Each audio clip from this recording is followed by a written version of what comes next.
Hello everyone, Zain with you, and today we'll show you how to make a drop-down list in Google Sheets. First, you want to go and open Google Sheets like this and go and open any spreadsheet as you can see. Then you want to go to any cell. I will select this cell for example. Then I'm going to click on insert. Then you want to go and click on drop-down menu or drop-down.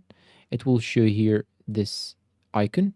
You just have to click on this option on the right side, and I will choose, let's say, approved for example. Then I'm going to choose here, I'm going to type denied, for example. Then you can change the color of the cell or the option. I'm going to choose here the green and the red color.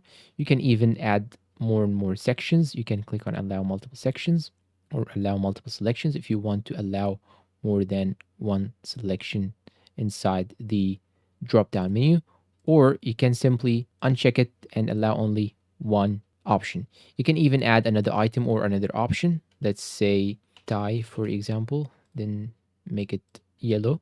You can even remove one value. You can here choose the type of the criteria of the drop down menu. You can drop down menu from a range, for example. Drop down menu text is exactly, date is after, etc. But here in my case, I'll choose only drop down menu. You can even go back by clicking on Control Z, but I'll make it drop down normal and I will change the value.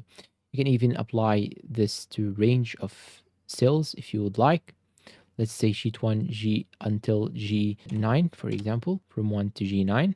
You can go even to advanced options and choose anything that you actually would like. Display style, arrow, for example, or plain text or chip, whatever you want. I'm going to choose chip, for example. You can even remove this rule if you would like. And after you finish, just click on done and that is it. And that's all for today's video. If you find it helpful, please support us with like, subscribe, comment, share. Thank you for watching and goodbye.